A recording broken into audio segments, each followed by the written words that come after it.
Hi everyone, welcome back. Thanks for joining us today. We've got a brand new story to share with you, so let's begin.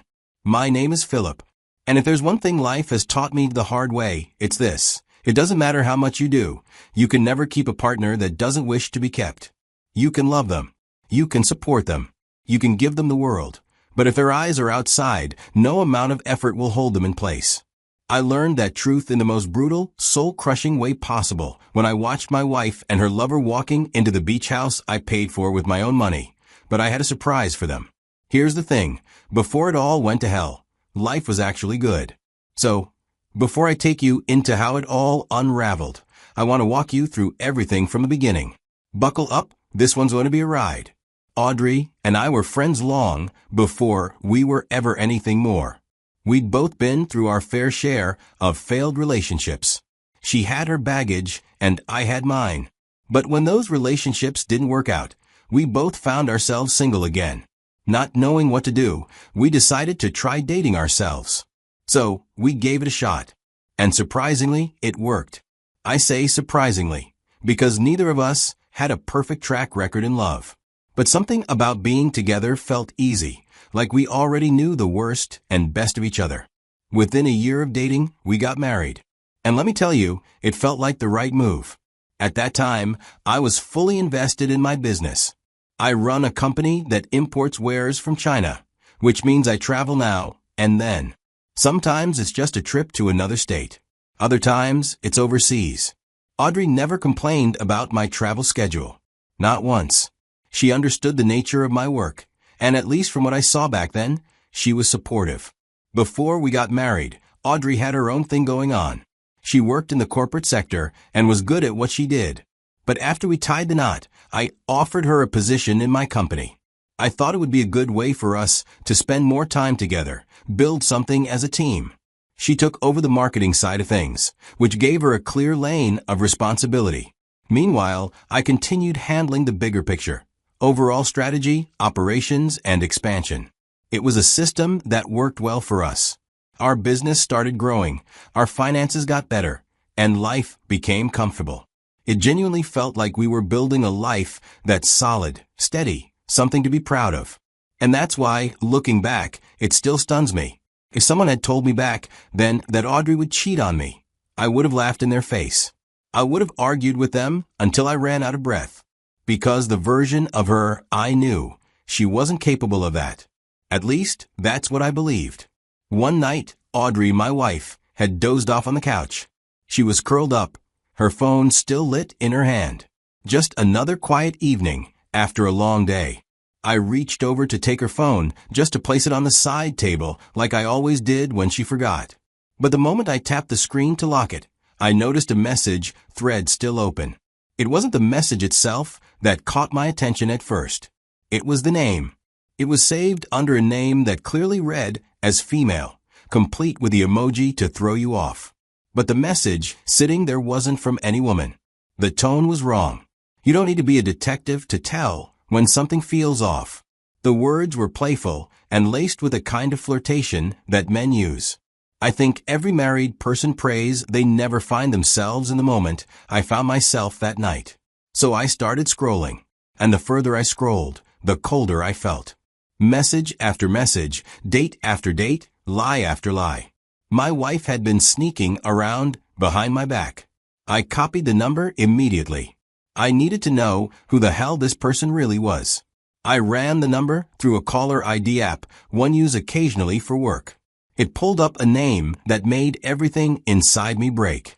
It was her assistant. The same guy I paid salaries to. The man whom I had attended his wedding and met with his new wife, Claudia, just last year. That's who she'd been sneaking around with while lying to my face. I kept scrolling. I needed to know how long this had been going on. And that's when I saw messages from way back. Some even before his assistant's wedding to his wife, Claudia. And here's the part that shocked me. In one of the older messages, Audrey actually told him, "I hate that she gets to have you all to herself. I wish it were me." My wife was jealous of his assistant's wife, Claudia. A woman who had done nothing wrong, except love the same man Audrey was betraying me with. I can't even begin to explain how that felt. After the shock of what I saw in my wife's phone began to settle, I started doing what any man in my position would have done. I took screenshots of everything I could capture. I wasn't thinking straight, but I knew I had to protect myself. I had to collect the truth before it disappeared. These weren't just flirty texts either. They were detailed conversations. Conversations about when they would meet, where, and how to cover it up. My wife didn't just cheat. She organized it like a second life. As I kept scrolling through the chat, I learned they had a whole routine worked out. Whenever I traveled, especially during the time I was flying in and out of China for that big import deal, they'd use those windows to sneak away. And the place they always went? The beachfront property I bought for my wife was an anniversary gift. I got it for her because she once told me that the ocean made her feel calm, that it was the only place where her thoughts weren't racing. And now that same house I gave out of love was their little hideaway. Now I had a choice to make. Two paths lay out in front of me. I could wake her up and confront her with these messages and demand answers right there.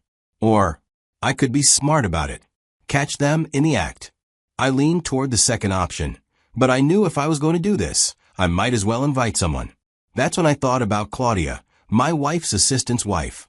If anyone deserved the truth as much as I did, it was her. And something in me said if I'm going to expose this affair, then I want the people who were hurt the most to be the ones standing in that room when the truth crashes down on them. So I made up my mind. I was going to set a trap. I put her phone back down without waking her. But sleep? That didn't come for me that night. All I could think about was how many times I'd been a fool in my own house. That was the beginning of the end. I just didn't know yet how far I'd go to bring it all into the light. But one thing was already clear. This wasn't going to end quietly. A day or two after my discovery, I went to see Claudia, the assistant's wife. I had made sure to time my visit carefully. Her husband, my wife's assistant, was still at work. Claudia already knew me well enough. So when I rang her doorbell, she was surprised to see me, but she welcomed me in without hesitation. She probably thought I was just dropping by for something casual. But I sat her down on her couch, looked her in the eye, and said, I need to show you something, and I'm really sorry in advance. I opened my phone, pulled up the folder of screenshots I had taken, every flirty message, every suggestive photo, every lie wrapped in emojis and pet names, and I handed over. At first, she just stared at the screen, silent, like her brain was struggling to connect the dots. Then she started swiping, one message after another. Her hands trembled, and I could see her lips tighten as she scrolled through the evidence of her husband's betrayal. She whispered something under her breath, but I didn't press. I let her take it in. Eventually she asked, "Is this real?" I told her it was. And if she needed more proof, I suggested she check his phone. "I'm not telling you to snoop," I said, "but if you have access, take a look. You deserve to know the truth for yourself." Before I left, I asked her for one thing, discretion. "Claudia, please don't let him know you've seen any of this yet. And don't tell Audrey either. My wife doesn't know I've discovered this. I need it to stay that way, at least for now." She nodded slowly, eyes still glassy, like her world had tilted off its axis. 2 days later, my phone buzzed.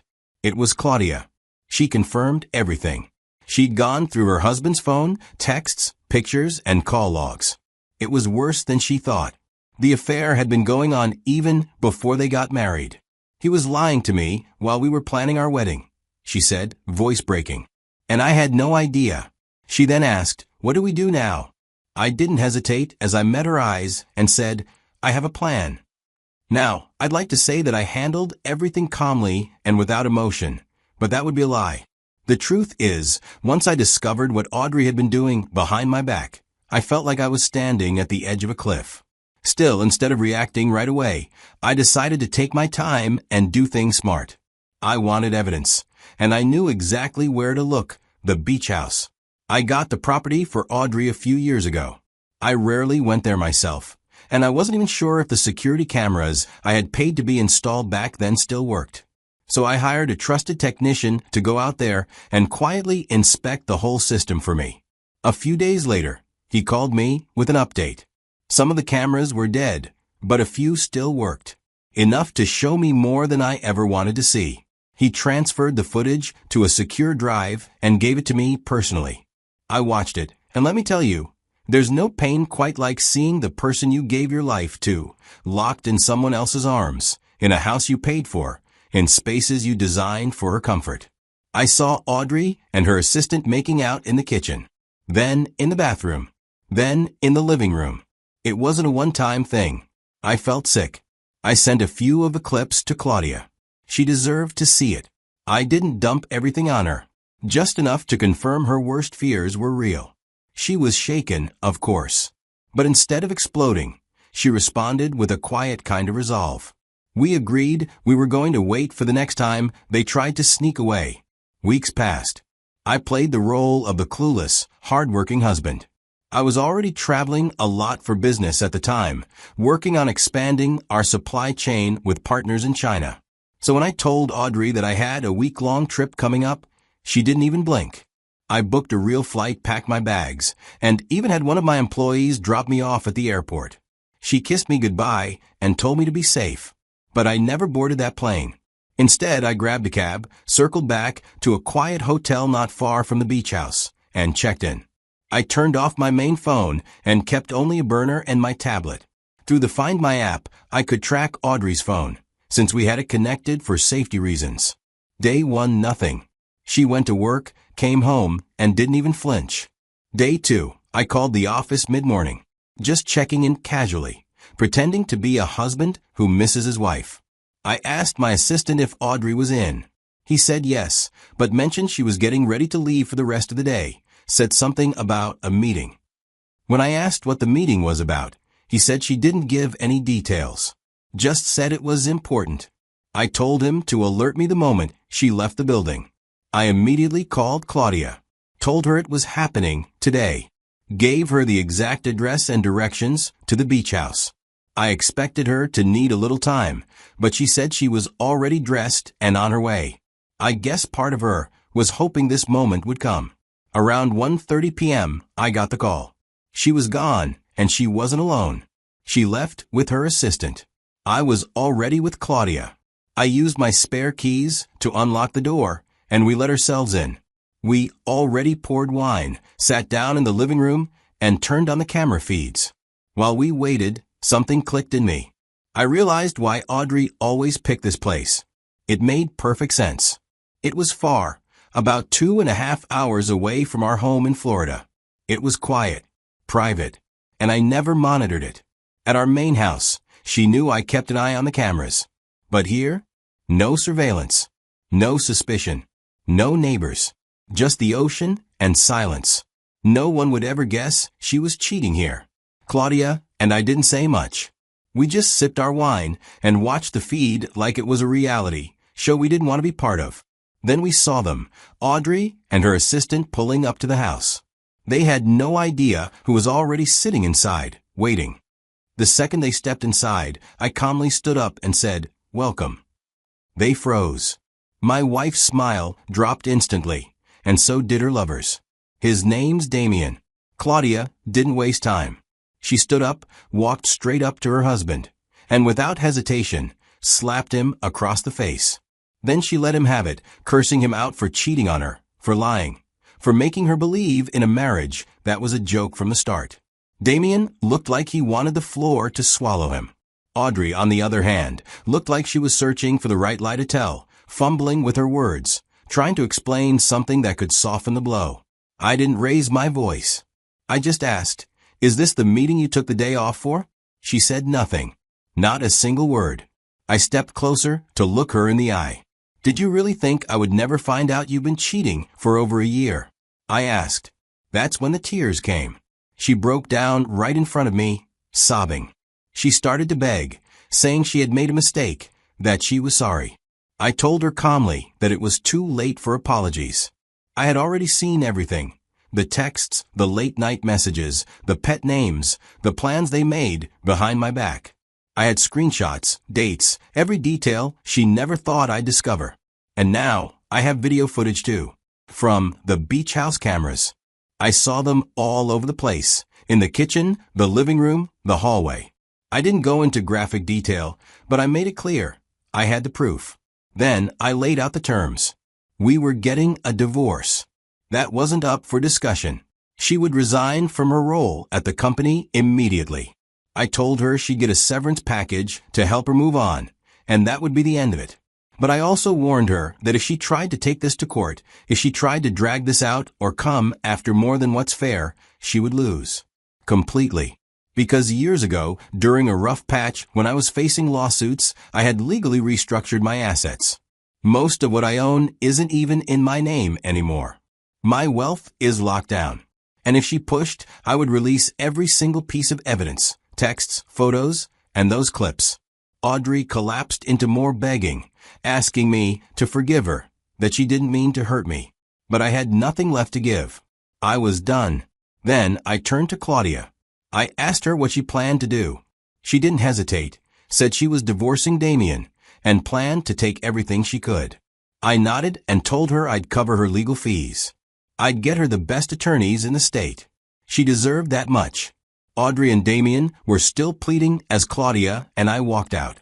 You know, when you go through something like this, people expect you to fall apart. And maybe for a little while, I did, just in ways no one could see. This is just one of those moments in life that test you. A small challenge in the grand scheme of things, sure, but one that hits deep. I've always known that betrayal is a part of life. That's just how the world works. But never in a million years did I think it would come from the one person I handed my heart to with no backup plan. I never thought she would be the one. Audrey wasn't just my wife. She was someone I brought into my world. I shared everything with her. I gave her access not just to my home, but to my business, my trust, my name. That's not something I handed out lightly. But I did for her. Because I believed in her. And she threw that away for someone who couldn't even be honest with his own wife. That's what makes it so painful. It hurts to know she could stoop so low. That she could pretend for over a year, come home, look me in the eye, act like nothing's going on, while sneaking around with a man we both knew. A man I trusted enough to allow around her, around my business. That's the part that'll sit with me for a long time. That level of dishonesty, that level of selfishness, changes how you see a person forever. But I'll tell you this, she did what she did. And she will face the consequences of those actions. I'm not sparing her the punishment, not because I'm bitter, but because actions have outcomes. I'm moving on. What she lost is far greater than what I lost. Because I lost a liar, but she lost someone who would have gone to the ends of the earth for her. Someone who truly believed in building a life together. And that, my friends, is something you don't get back. So yeah, this was a challenge. But it's one I'm walking away from stronger, sharper, and a whole lot wiser. Betrayal doesn't break me. It just shows me where to cut the rope.